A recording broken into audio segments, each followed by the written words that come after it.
Hello, fellow humans. You're here with the Natural Freedom League. I am John Wydogen, here with my producer and co-host, Chill Will Keller. What up, everybody? And our special guest today is Mike Mattingly, the Funky Fathers. That's right. What's up, Mike? So we're going to jump right in, and I'm going to let everybody know how I came to meet Mike. So I was probably my second year getting involved with the health freedom movement. I became aware of the issue with mandated vaccines and how the laws were getting more and more strict, probably around 2015, around when SB 277 got passed. The documentary Vaxxed came out, and I got really involved at that point with going to the Capitol, being involved with different groups that were run mainly by mothers who were getting us to call politicians, call whoever to complain about not supporting these bills in most cases. And last year I went to a hearing. So SB 276 was basically, they took away, with SB 277 they took away the religious belief exemption and the personal belief exemption and the religious exemption. Is that correct, Mike? That is correct. Yeah, they took that away and then they came back for the kill in 2019. Right, which we were all expecting. We knew that they were going to go for the only exemption left was medical, and you could not, if you had health insurance through a big insurance provider, you most likely weren't going to get an exemption unless your child had a major reaction to a vaccine. So there was a handful of doctors across the state who were still writing exemptions, and Richard Pan, the senator from Sacramento, went after those doctors, and he brought up this bill, SB 276. So we were there at a hearing, and I believe it was the big hearing where we were inside the hallways. We were all wrapped through the hallways. It probably took about 4 hours to go through each person saying that they opposed the bill. And as I was standing in line, I saw Mike go up, and you could say a few things. You could say your name, who your representative was, and what organization you represent. And so Mike went up and said, I'm Mike Mattingly, representing the Funky Fathers. And I was like, I got to join that group. Million of people all around the world who don't even know I represent them. I love it. And so later, after you went up and said your piece, you would go back outside and you wait, and there was going to be a rally at the end of the day. And I was kind of just sitting there observing everybody, and I got a chance to talk to Mike, and I said, hey, how do I join the Funky Fathers? And Mike said, oh, I just made that up. On the whim. Creative. Baby. That's great. The fly. It's yeah, so man. fun. Big John came up, said, well, how do I become a Funky Father? I said, you're Funky Father number 2, brother. That's it. That's right, dude. Been chilling ever since. That's right. Awesome. So basically Mike has been very active, and through Mike's story, we're going to explore the language of man's law and the legal system and compare that to what we know about natural law, so we can use that to navigate our way out of contracts that we don't want to be tied into anymore, that we have tacitly agreed to throughout our lives. So let's see here, where we're going to start with Mike is, I wanted to ask you, how and when did your activism begin? my activism for medical freedom, or just in general a lifetime of pushing against the authority? I'd say in general, like if you In think general, anything is let's see, I got applicable to what you're suspended doing. in 7th grade because I didn't want to stand up and salute the flag.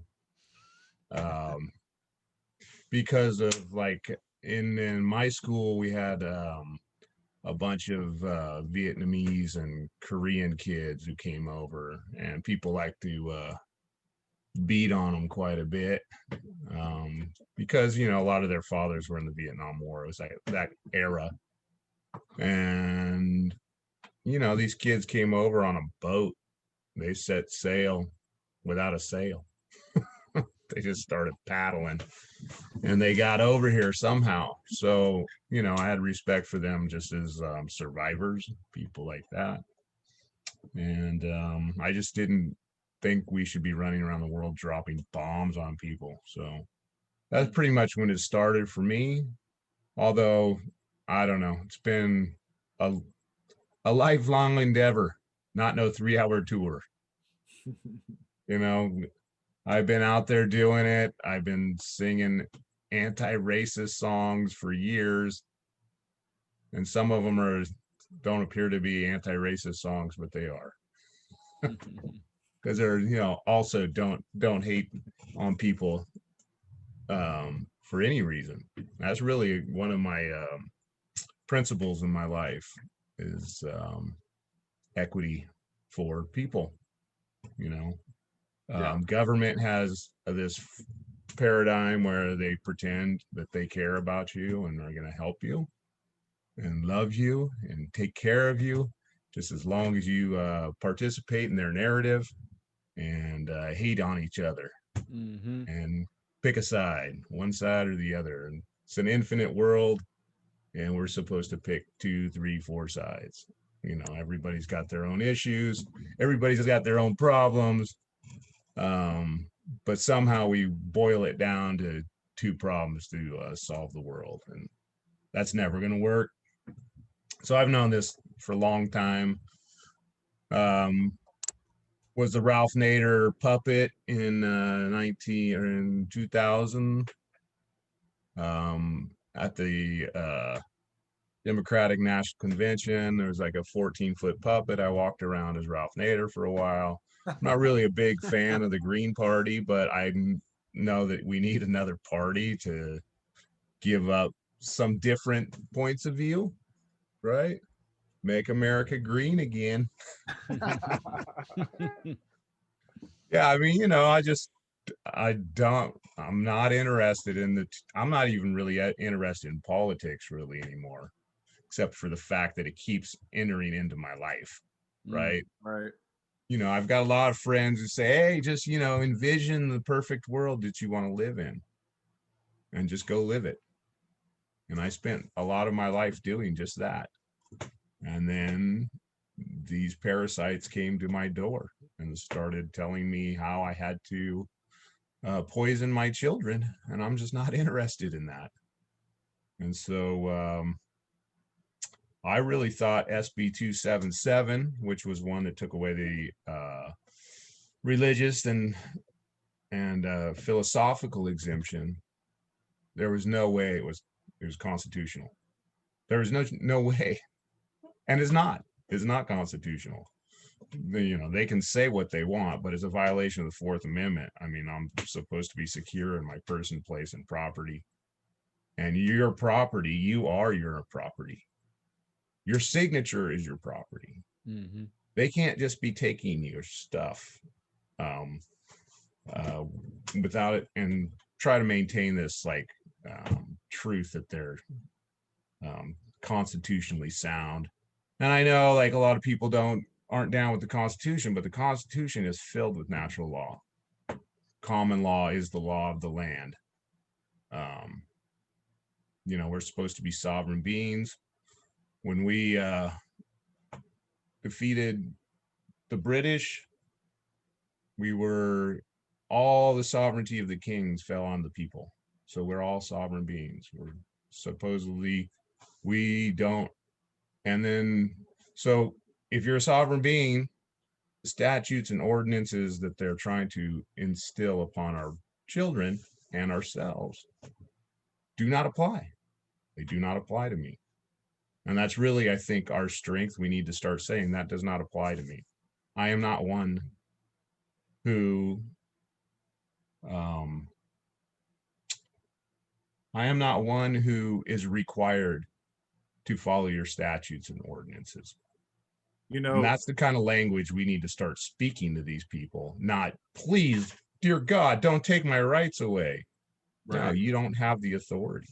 Yeah. I've thought about that with the masks. And like if I go to a park and I have William and some families there with their kid with a mask on, and what I want to say to them if they say something to me is, oh, I don't follow that. You know, like basically like I don't believe in that religion. You know, like, and I think, you know, that's what we're interested in, is the fact that you do have to understand the language in order to claim that sovereignty, reclaim it, you know, because unfortunately we're trapped in their system, you know. Well, we're yes and no. Yes and no. I mean, you really just got to believe. If you believe that you're sovereign, then you are. It's that simple. Absolutely. You might serve some time making your point, but it really is that simple, I think.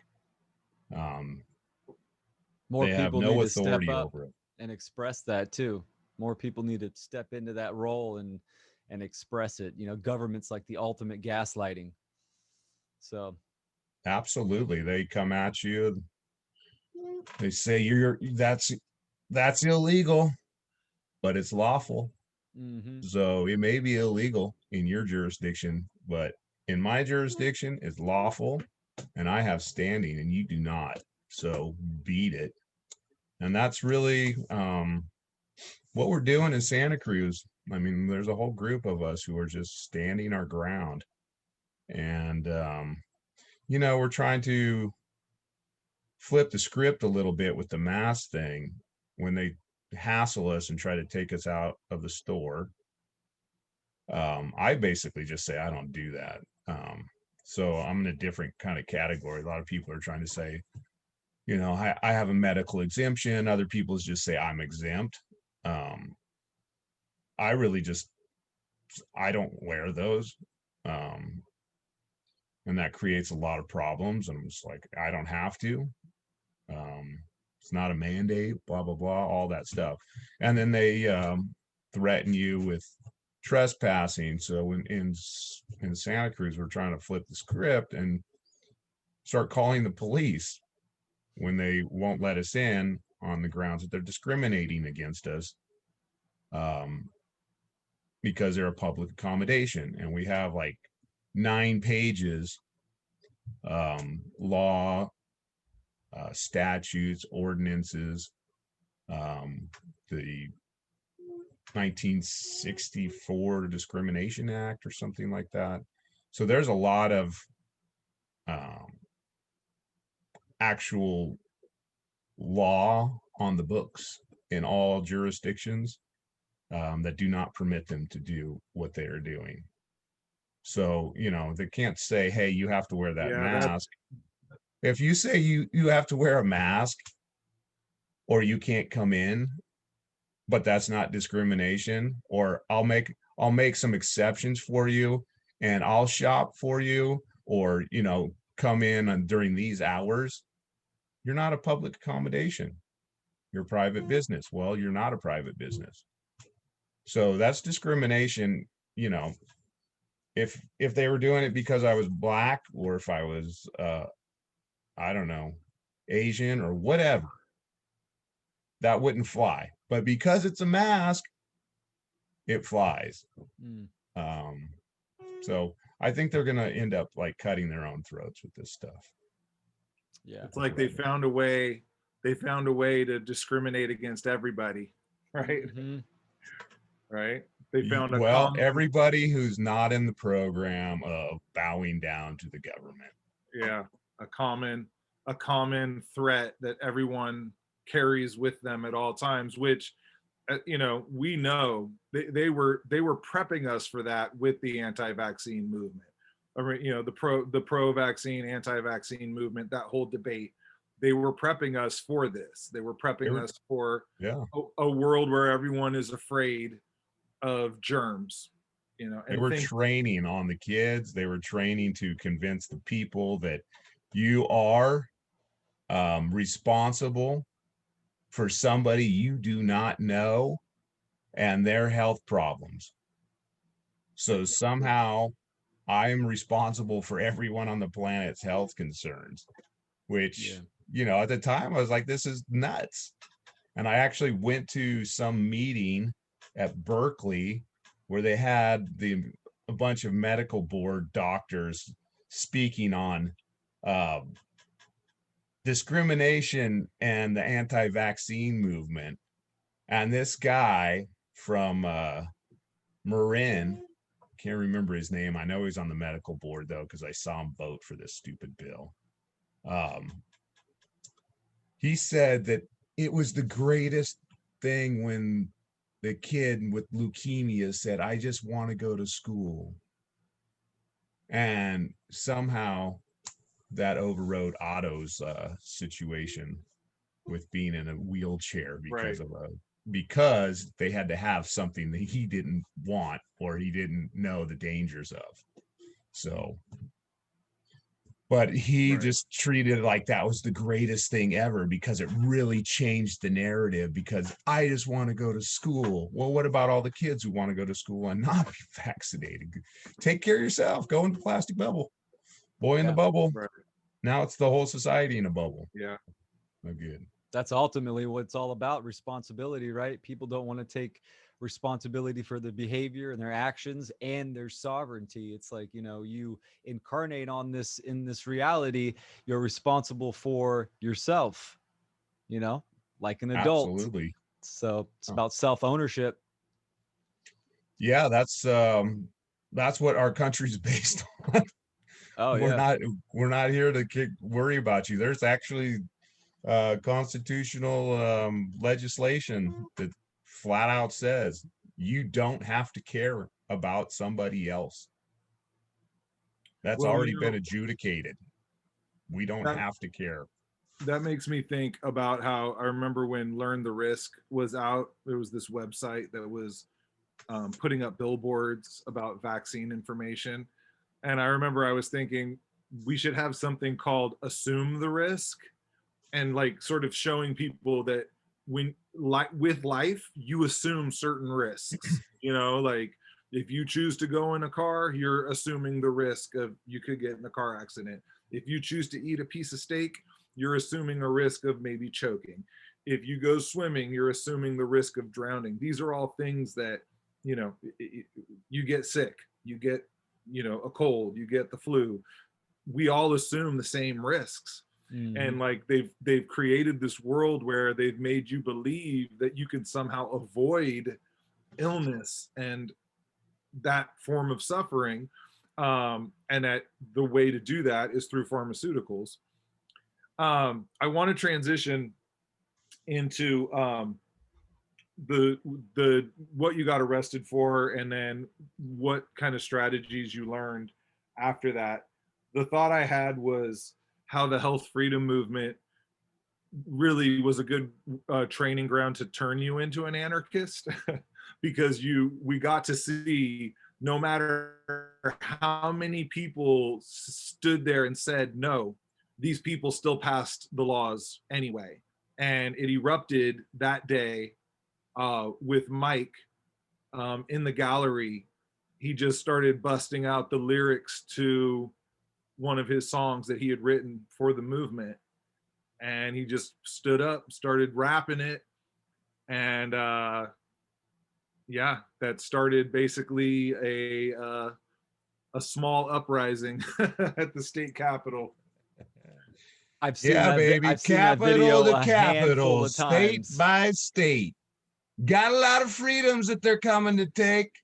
Death to religion and our personal beliefs. Take informed consent, there will be no relief. Civil liberties all under attack. Yeah, where in the world are the Democrats?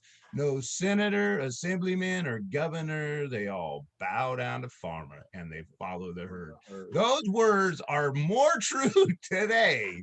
Yeah, man. I mean, so obviously true that this is what I was fighting against. What we're living through is what I was fighting against. I knew it was coming. You could see it coming from a mile away. I mean, I have a stepson who didn't have to have any vaccinations. Nobody cared. They didn't even ask for them. You just say, hey, do you have vaccination records? Nope. Okay. So within the last 25 years, that has all gone away. Some great chaos. But yeah, so I don't know. I don't know why I did it. I was basically waiting for someone in charge, a leader of some sort, to stand up and say something, but they left it, and so I was not going to let it go. And I just wanted it on the record that if anybody ever listened back to this hearing in 25 years and wanted to know how the genocide started, that at least there was somebody there to stand up and say, we don't consent to this. And those should be all the words you need. We don't consent. Consent is necessary for any contract. I don't consent. I don't contract. I don't want your ill medicine. I don't want my kids to be poisoned. I don't want my kids to have allergies. I don't want any of that stuff. So I said that, and then the gallery just, I didn't know it was going to go off, but it went off. People had a lot of pent-up frustrations from like coming to these events, 4,000 people, 3,000 people there for 2 weeks straight. Who knows how many people actually came up and out, talked to their legislators. And then you got someone like Lorena Gonzalez who says, well, there's nobody, and people will say, hey, Lorena, there's no doctors have been found guilty of writing false exemptions. And she said, not yet. Well, you came up with something, there was zero cases of something, and you passed a law. It's not law, it's a statute. And they don't have oaths, so none of it matters anyways. All of their oaths are invalid. All the judges, all the district attorneys, all the assembly people, senators, the governor, all of these people have invalid oaths. They have a partial oath. They do not sign the part that says it's required. Section 20, Article 3, Article 20, Section 3 of the California State Constitution. You have to sign both parts of the oath. And the second part of the oath is I have not been, am not now, and have not been in the last 5 years in an organization or group that is trying to overthrow the United States government. And they're all united. They're all part of the UN, every one of them. And then all the bar members are all royalty. They're all like part of the royal. So a lot of them don't know, but they're all foreign agents. So we don't have to consent to anything they say. They're all, it's de facto, the whole thing. And so you weren't, you didn't get arrested for that though, right? I got arrested for something that was not as poetic. Right. But basically, so while I was sitting there, I didn't want to leave the room because I thought we basically chased all the assembly people who voted for that bill off the floor. They left. They went away. And I thought the senators would come back into that room and try to vote that bill in. This was all the, so they took SB 714 was a bill that was for something else. They gutted the bill. They put in all the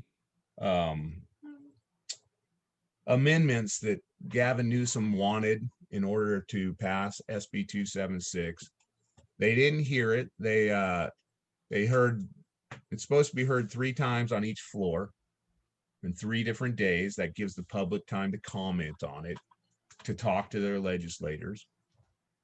They heard it in the assembly 2 days. The second day they claimed that they heard both. They heard it twice, but they really only heard it once. And then in the Senate, they were hearing all 3. They were just waiving the fact that they had to hear it 3 times for the public. And so they just shoved that thing through. And so when I went out after the crowd got crazy, because Devin Mathis came up to me. He's a Republican. I think he's from Visalia, maybe somewhere over there. And he's like, listen, man, they're not coming back. So I walked out down the hallway, and all of a sudden I saw everybody was banging on the walls and stamping on the staircases, and the whole place was about to freaking come down and into some rubble, which, you know, would have been hilarious. So all the senators left, and they went and hid in the basement. Apparently in January, I heard that they were afraid that they were going to go kill them all, which was classic. So you went into the other hearing, and yeah, well, then the cops cleared everybody or whatever. Everybody just stopped, and then they started bringing the senators back in. So people started reforming in the hallway, and the police by that time had blocked the door, and then they wouldn't let us in. And finally, they let us in, and I don't know. They did a roll call. They started to do roll call, and I was just like, "No roll call, nope," because after roll call comes the vote. And after the vote, Get in. It's over. It's over. So it was the last chance. It was our last ditch effort. And I was pretty much alone on that one. So didn't, you know, they tried to make a point, arrested me in the chamber, just to make a point that if you talk back to the powers that be, you will be kidnapped and taken down and held in a cell, and like a homeless guy will come in and say he's in the belly of the beast now and pass out on the floor while 2 big guys get in a fight and step on his head while they're fighting. He didn't even know, he was so loaded. But it was a pretty interesting experience. So then you were one of 7 people that got arrested that day? Yeah, there were 7 mothers also that got arrested. 7 mothers plus you, or 7 people in all? Oh, well, there was six mothers and me. Okay. And then there was also the lady who threw blood down on Friday. That was a different day. Right. And people want me to hate on her, but I don't know what her story is. So Yeah. all the withhold judgment until I find out what her real story is. So then let's fast forward to, they basically had a hearing where they dropped all the charges for all the moms, but you were the only one they kept the charges on. And like, weren't you guys all being represented by the same lawyer at that time? Yeah, we in order to present a united front, I allowed somebody to pick a lawyer for me and never have a lawyer. That's what I learned. That guy was supposedly a constitutional lawyer, which I don't know what that means really. That seems like an oxymoron, but So why did they, because I remember at that time you were being more outspoken than a lot of the women. Do you think that that's why they didn't drop the charges on you, or just because you were a guy, or what do you think? Well, I think it's because I present my point pointedly and with conviction and with words, Mm. and other people make I don't know. I mean, it seemed like there was an effort to create the illusion that the government won't let us speak. So let's put tape over our mouths. Um, I'm not interested in that. I want to speak. I don't think that, I don't know, what is that, a metaphor or some whatever? I don't know exactly what that is, but I'm not interested in not speaking and making a point of like, how, see, we're tape over our mouth, we're not speaking, they're not allowing us to speak, instead of going crazy and just speaking louder, instead of, they're walking right over us. And no, we're going to silently make a show, like maybe it looks good in a picture, but and that's fine. That people, I mean, I think people tried a lot of different stuff, so I'm not going to knock people for trying anything, because everybody, I just think we needed to raise hell. Activate that fire. Absolutely. That fire energy, activate that. Yep. You got snakes up there just slithering around doing whatever they want. I'm going to expose them. I'm going to show the world that these people, what they're doing, how they're doing it, and I'm going to use words and music, and I'm going to go after them pretty much probably the rest of my life. Yeah, I remember shortly after, around that time, you organized a protest out in front of Facebook against censorship. We went out there early one morning on that highway, and then you were, I remember you were doing like little, just like, video podcasts with people and like kind of telling your story. And so once they kept the charges on you, you still stuck with that lawyer for a while, right? Yeah. There's a lot of like going up there, and then they would postpone. They do a postponement. They go up there and say, do you want to take this plea? Do you want to go to this anger management class in order to get these charges to be dismissed? Although they're not really dismissed. So if you go and you take that anger management class, that charge still is on your record. So when you get pulled over by a cop, the first thing he sees is, ooh, this guy, he resisted arrest. So that's not really something I want on my charge anyways, or in my file. I'm sure they got other stuff in my file now though. Yeah, so I just would not plead, and I don't know, I just kept thinking they were going to let it go, and then I just got tired of the attorney. Dude would not return my calls, he would not answer any questions.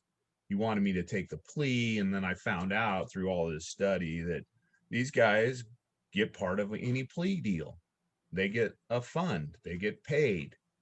Whenever someone gets charged with any crime, the judge gets money put into his retirement benefit package.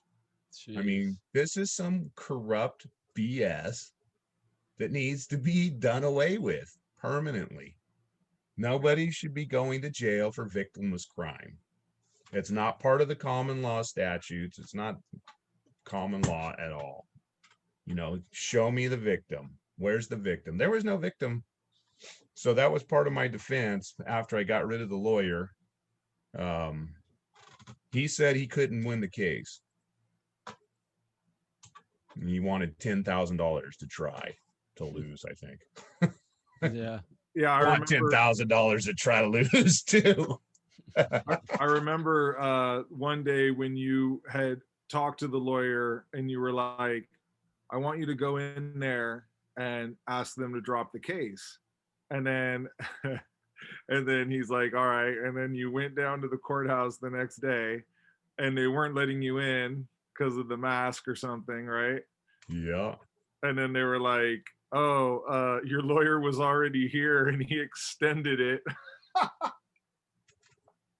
Yeah, unbelievable, man. This guy was just nonstop. I mean, I think he must get paid every time they have a court proceeding. Yeah. Apparently, we have a trust fund that's attached to our birth certificate and somehow, like the bond and all that. I'm not sure how all that works, if it's real or whatever. But I do believe that there's a fund that they've been trading us for years. I know all about it, Yeah. the theory of it. I don't know. I've never seen anybody actually produce any evidence that they know what they're doing. I think I know this is it. And so they get some kind of remedy from it, but you're not really sure. You're just like, I think that works. So it's kind of speculative, but there's definitely something going on that is rotten in Denmark, right? It's just not. Why do they extend all this stuff forever? Plus, I went in the next time. Yeah, I went there went up, the guy extends it. I just spent $80, $100, whatever it was, to just drive up there and then drive back. I mean, luckily I have friends up there now. I got friends everywhere because of this. This is the greatest thing that ever happened to me. I mean, I've met so many cool people who've had enough of the BS that, life is good. Life is good. And it's just a matter of time. Fascism only lasts a certain amount of time. There's a shelf life for fascism. So that shelf life is, it's coming up real quick.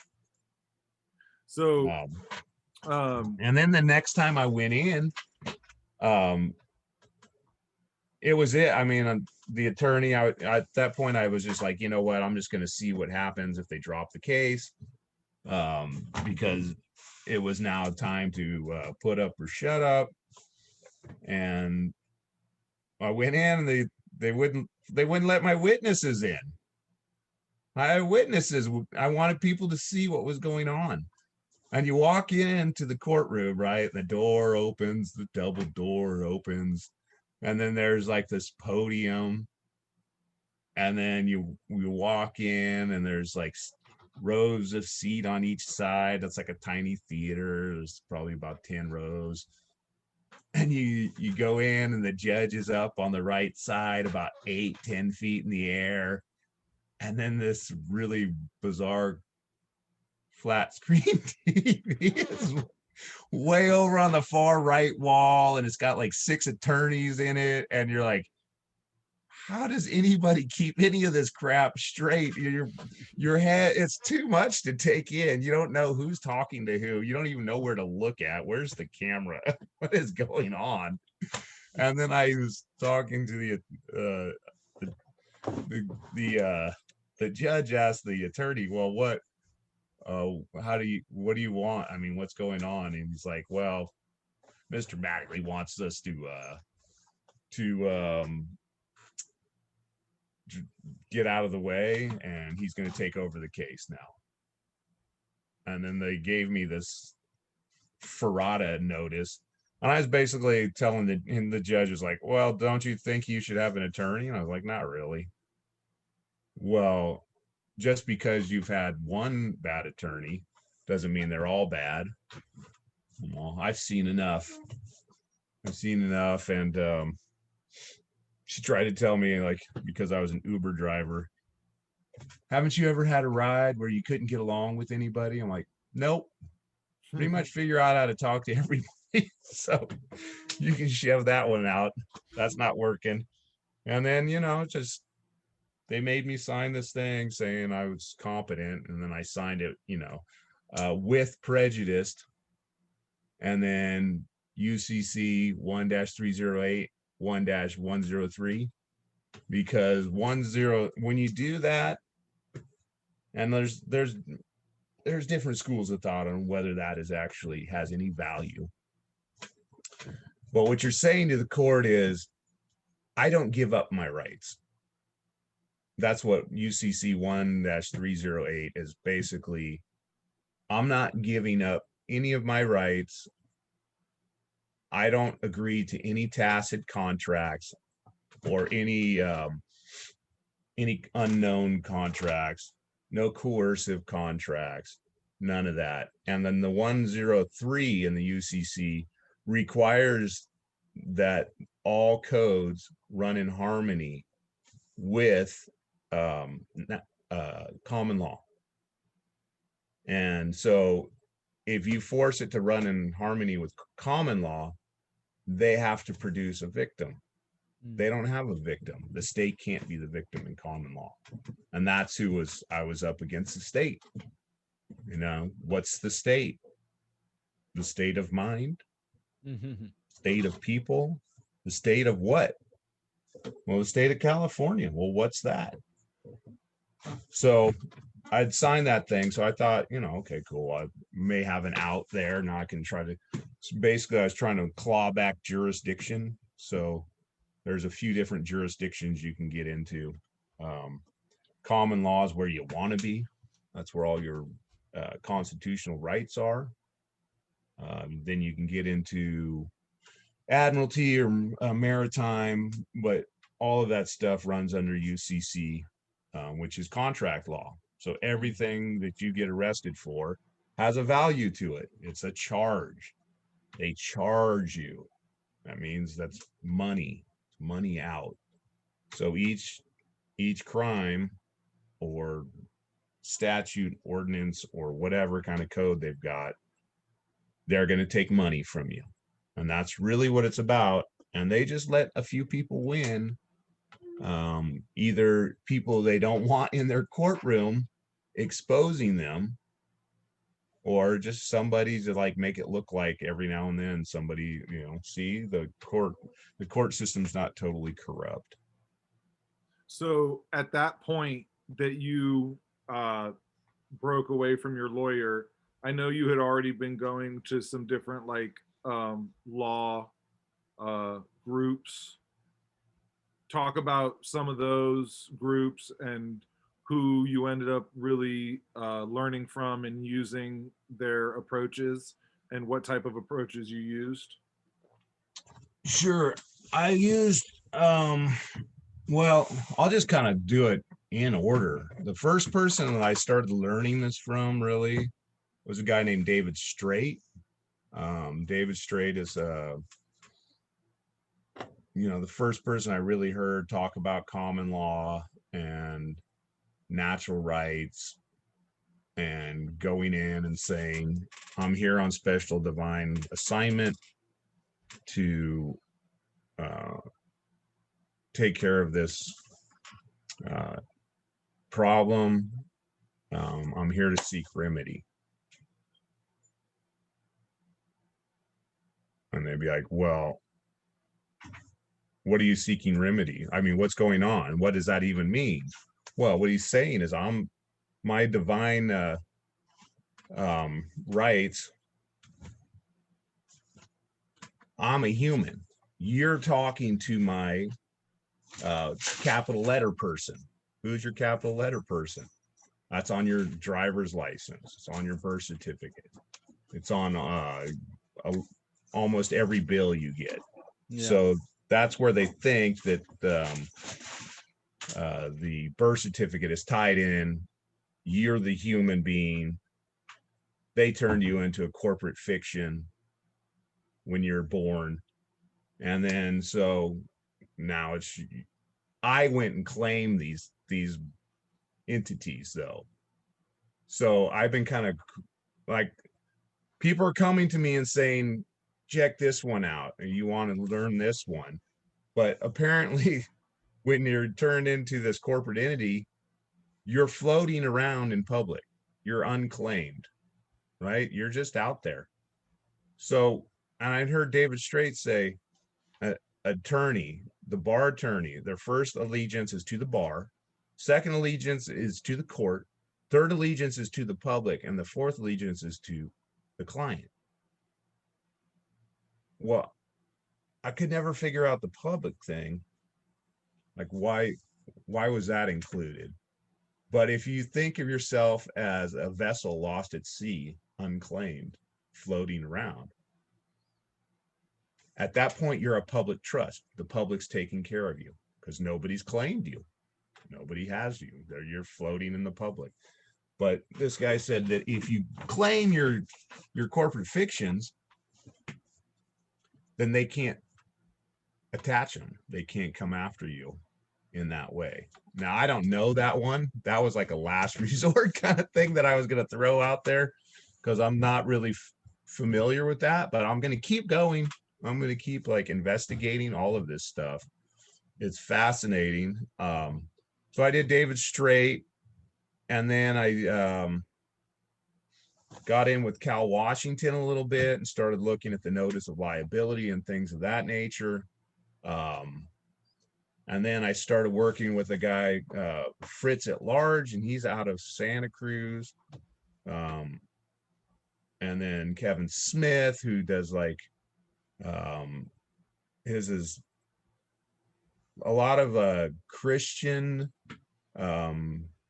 based law. So using the Bible as law. And when you claim to be Christian, you have a higher I don't know, authority, because apparently this country was based on Christian ideals, which allowed other religions to come and participate without being persecuted, because when people escaped to come over to the New World, they were being persecuted. And they just wanted a place to come and be allowed to practice their religions and things of that nature. So they weren't, because it was a Christian thing. And I'm not really all that familiar with all of the that parameter, but I do know that Fritz claims to be a sovereign Christian. He has sovereign Christian birthright, and he uses that, and he used it to get out of having to pay business taxes or business licensing. Like, people came to him and said, look, you need to pay us $10,000 because you're making too much money and you're working without the proper license. And he's like, well, I'm a Christian, and my God says that I need to work. And so I'm going to work. And the guy left. So the things, like, he just spoke the way he felt, and it worked for him. But he's the guy who taught me about,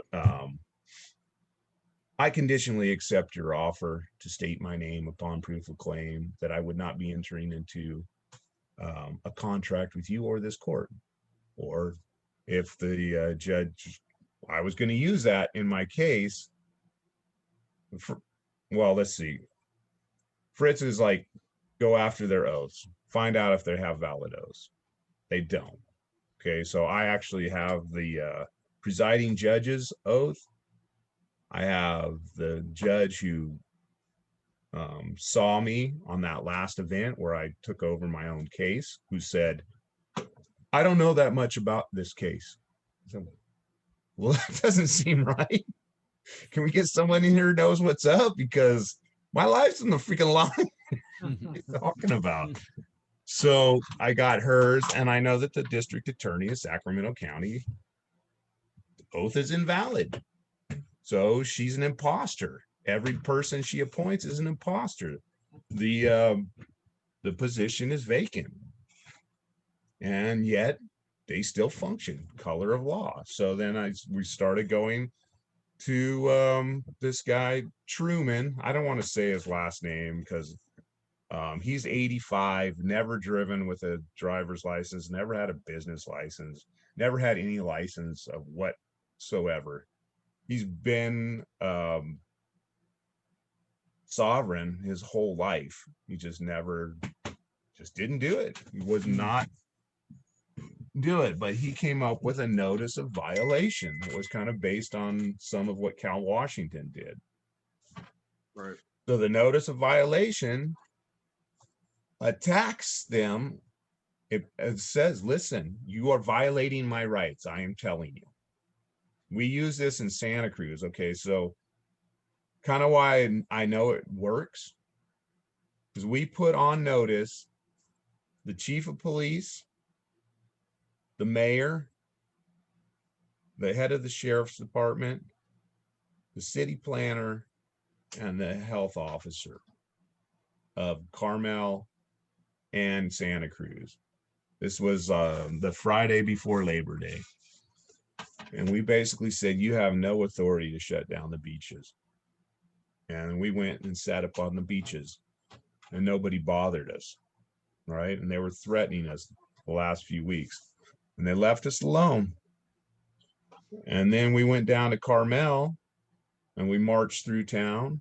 And this is my friend Teresa, who was arrested on the beach in Carmel and manhandled by a bunch of thugs with stars on their shirts and guns on their hips.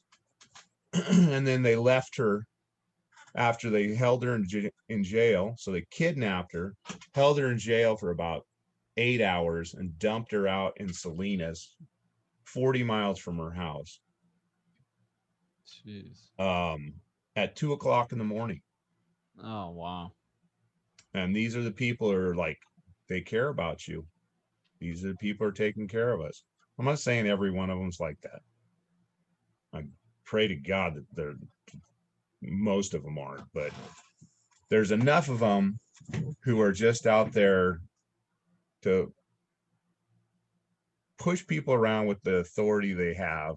I'm not sure what kind of person they are. I can guess, but I don't want to really speculate. I don't know why people are like that, but It's almost a God complex. They think they have legitimate authority and power, and they just power thirsty off it. yeah. And when you let them know that they don't have that power, they don't like that very much.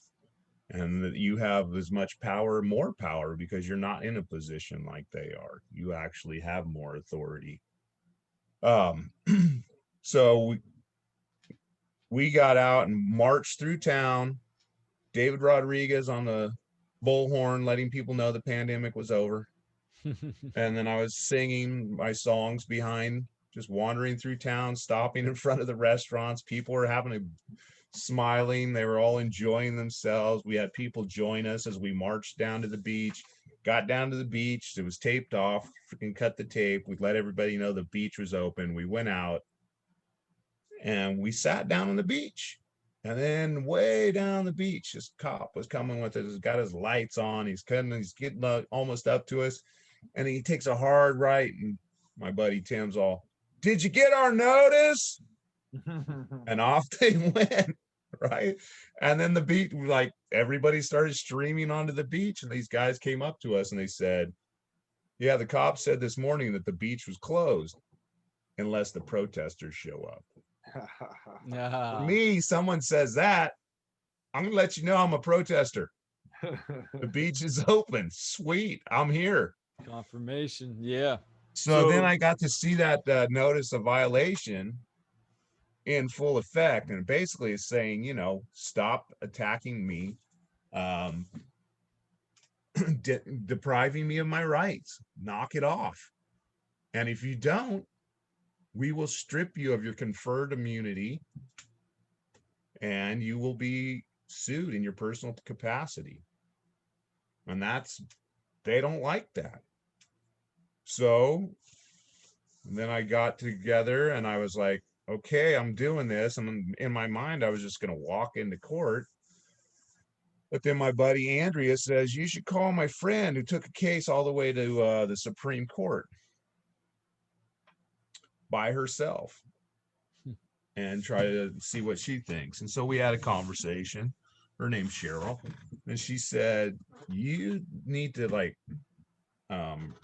file a motion to dismiss and, try to re-grab your jurisdiction. I'm like, yeah, that's what I'm going to do when I go in there. And she's like, you need to actually like make a motion. So I don't know really, I guess if I'm in their system, like playing their game, then I had to do it in a certain way.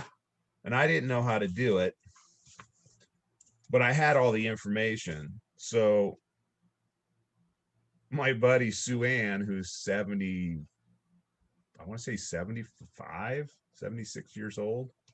I met her through, because I know she was part of the crew who was dreaming up this notice of liability. And so I asked if I could be connected with her about 3 days before I was supposed to turn in this notice. I didn't know. You can't get into the court. There's nowhere to stamp. There's no like law. The law libraries are all closed. It's a hell of a time to be trying to run a case. And so I was like, well, what do I need to do to get this motion in? And she's like, just send me everything. Just write it up and send it to me, and I'll put it in the proper context. So whenever the way they like you to do it, the court, is they want to caption you. They put your name in captions. So they're capturing you. You are a captured being. But when you put it the way she put it, let's show you this. I don't know if you can see this, but look over here on what would be, I guess, the right side. It says alleged defendant. And you see how it's a square and not like a bunch of, what do you call those things? Colons or like brackets. So normally it'd be a bunch of brackets all stacked on top of each other, and then they do it the other way. And that's a symbol that you're being captioned. So you're captured. She said none of that. And then she called me the alleged defendant. I was like, I am the alleged defendant. So that makes sense. Words have meaning. Yeah. And so she just took all the stuff that I'd accumulated over the last year. I mean, that's the upside of COVID. It's given me a full year to like become accustomed and introduced to a lot of different ways of thinking. And I was going to go, like, I had all kinds of scenarios. I was going to do this one. This is a good one that I would like to try someday. Go into court and you ask, Your Honor, are we on the record? Is the court recording this?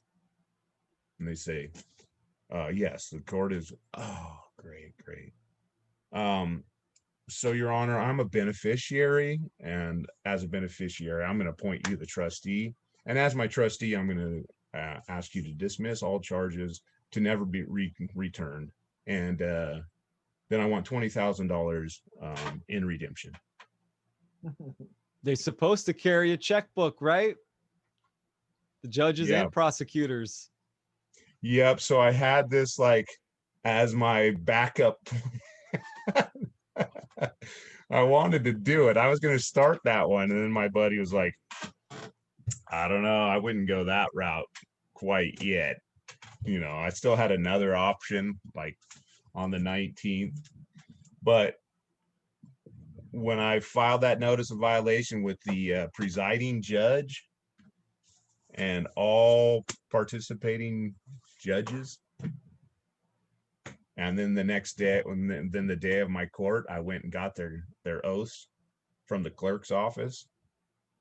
I have a feeling they heard that I got the oaths because when I got there, they said the case was still up. So normally if they're going to drop the case, you won't even be on the docket. But I was still on it. And then I was at the door and I was trying to bring in my counsel because they wouldn't let me have David Rodriguez for sure. David Rodriguez, Teresa Picola, We had Bernadette, we had Florence was there, all your partners. Dustin and Seth, my counsel, bro. And they would not let us in. They wouldn't let him in. And so we kind of like, I'm like, well, I'm not coming in. We need to count. I would need to talk to somebody about this because I'm not going to go in there alone. Because if I go in there alone and try this shenanigans, I have no witnesses, you know, and they could do whatever they want. They just like couch it any way they want, ditch the recording. Maybe they won't even record anything. Who knows? They got a guy with gun and a cage that they can throw you right into. But I was prepared. I mean, I dropped my keys to somebody else to like drive me home or drive my car home because I didn't know what was going to go on. I was going to go in, but they came out and they said it was dismissed in the interest of justice. And everyone's like, yeah, of course it's in the interest of the justice. And I'm like, well, when you say that, what you're really saying is we were doing you an injustice. So Right. I'm planning to do it. I'm going to go get my money back. And I'm going to file. I didn't like being kidnapped. So they were preventing me from my First Amendment guaranteed rights given to me by the Creator. Yeah. So they had no platform to put their hands on me while I was redressing the government with my grievances. Whether they thought they did or not is irrelevant. And like they say, ignorance of the law is no excuse. Yeah. So that works both ways. Get it, brother. I find it fascinating that their oaths aren't complete. Yeah. That's a big topic that I would love to dive into at some point another time, but I find it really fascinating and what the implications of that could be for them. And, you know, if that was a factor of them dismissing it. Well, here's the deal. So the reason they don't sign both parts is because they're all foreign agents. Yeah. And when you're a foreign agent and you sign both parts, now you can be brought up on treason. You can't be brought up on treason if you only sign the first part, unless you openly, I mean, they're all violating the Constitution. So I'm not sure which Constitution they're actually swearing to, though. If they're foreign agents, does the Constitution even apply to them? But yeah. That's a good question. I would say no, but you know, you're right. It's all about contract. It's all contractual law. Absolutely. Yeah, for sure. Yeah. And they're trying to invoke that. That's why they use all these legalese, these hidden terms, and they're just, you know, betting with arrogance on the ignorance of you know, the masses. They don't know the information. So yeah, for if you I think everybody in every county should go get the oaths of all of these people, whatever you can afford.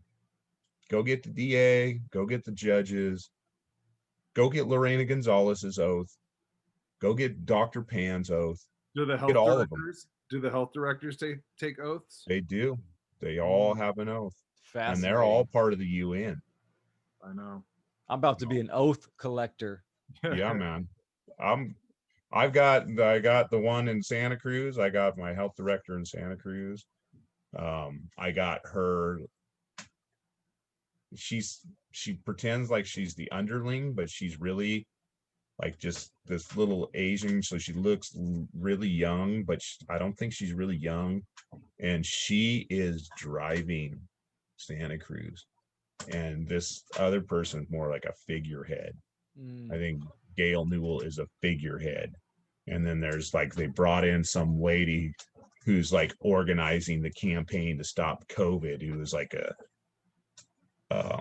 I think she was like the president of Kaiser or some crap like that. And so, you know, she's out there promoting, you know, the only thing that could possibly save humanity.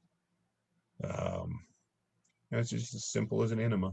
That's actually a really great way to run it. Is, you put up this figurehead, and then you have these people that are like, the assistants, and they're in the background really, creating a lot of this, a lot of these bills and things like that, and kind of telling the politicians and the people, the puppets, what to say, you know. We see that Yeah. all the way up. That's what the president is, right? Just the figurehead.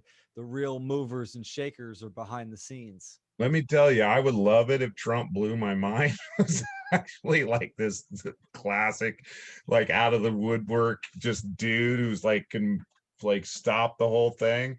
I ain't waiting around to find out. Let me tell you, that's how they Don't hold keep your you from breath. doing anything, really. There's like, oh So, my God, here comes the hero. He's coming.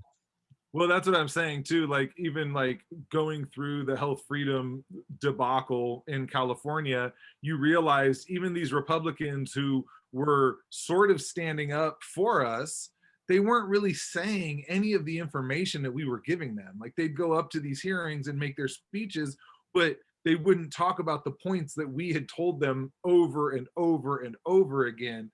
And that's where you really start thinking like it's all scripted to a level where, they're only going to say so much. They're still involved with getting these bills passed. They're just supposed to stand up there and act like some sort of resistance to pacify us and make us think that they're doing something in our benefit. Yeah, when you only have two solutions. I mean, I say in that tune that where in the world are the Democrats, because they were the ones who voted for those bills. SB 262, the worst bill on the planet. That's what we're living under. The quarantine bill, the COVID The bill. the one who gives all the authority to the health director.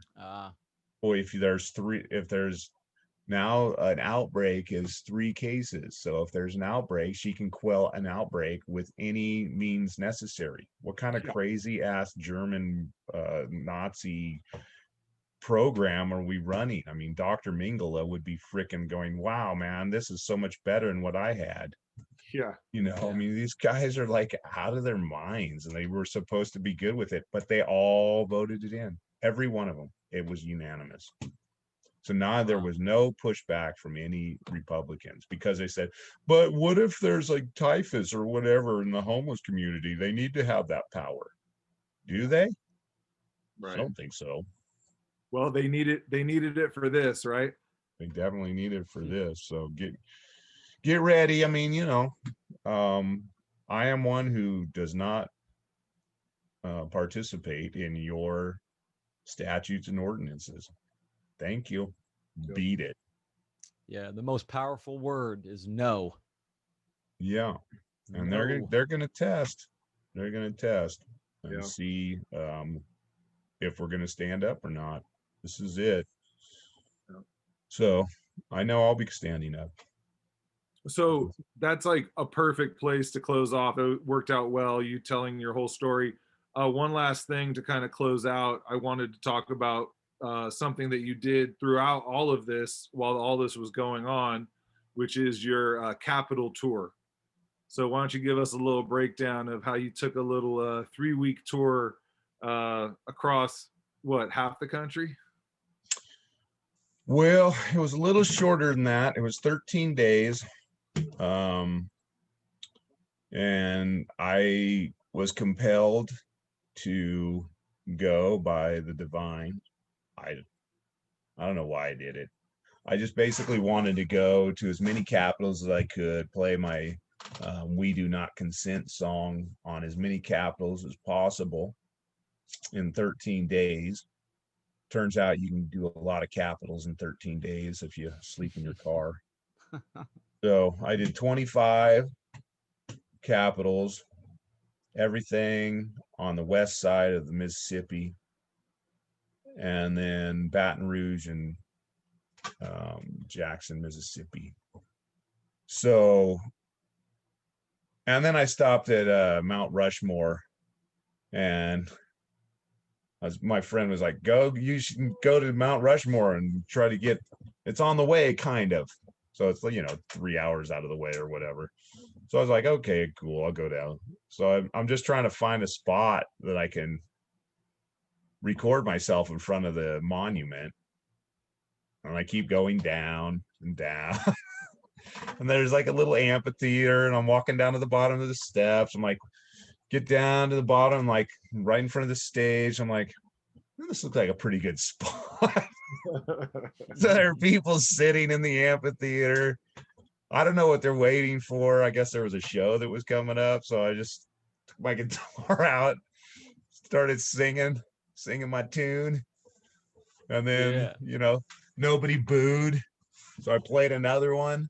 And I was like, okay, well, that's all I'm going to play unless you guys want some more. And they're like, yeah, play some more. I'm like, all right, I'll play a few more.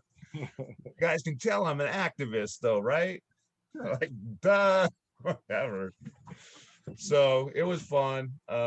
Did like 5 or 6 tunes with them, and just got to see a few people I hadn't seen. I mean, it was really 11 days of playing. I took 2 days just to visit people who have escaped California. And let me tell you where they're at. Oklahoma, it wasn't any better. And Texas, I don't know. I know where they left from in Sonoma County. That place is a nightmare right now. So I don't blame them for leaving, and they get a lot of acreage and they can get a little more self-sufficient. But the only place that was totally open, it was South Dakota. Yeah. Wyoming was okay right up until you got to the capital, and then that place was super Naziville, and yeah, just all over the place. I went to Salem, Oregon, and they were the whole capital was like all the super left leaning capitals were all closed off, spray painted, like just attacked. And there was a Black Lives Matter protest starting across the street from me where I was playing in front of the Capitol, and had some dude come over and start filming me, which was pretty cool, because really, in order to get out of this paradigm that we're locked in, right, it has to come through somebody else's venue, somewhere they're not watching. So that's why going into the streets, like John has been doing, you guys go out into the streets, put that information, people fight with you or whatever. That's part of the reason, like, I think music is so powerful, because it brings people in, and if they don't agree with you, they're like, look at this a-hole, and they film you, and you're like, yes. There's going to be people in that group who love this and have been looking for this. In fact, that happened in Santa Cruz, because when we first started like trying to open the beaches, we just walk out there with bullhorns. And so I sang this tune, right? And some total like socialist website or Facebook page started like making fun of me because I was singing, "We the people, we the people, yeah, we the people, yeah, we the people here to kill these bills," right? And so the dude's filming, he's like, "Look at these assholes without masks on the beach. What a bunch of jackasses. Whatever. Don't they know that COVID is like lasts from 11 to 5?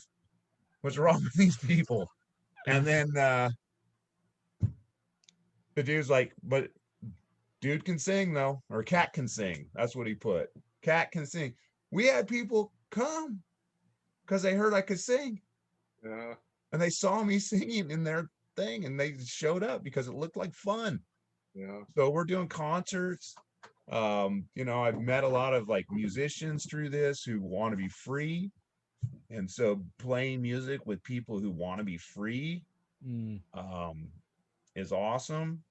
And basically I just play my tunes and I let these guys jam out inside of them. It's like a pop, kind of like a pop freedom Grateful Dead show, some such thing.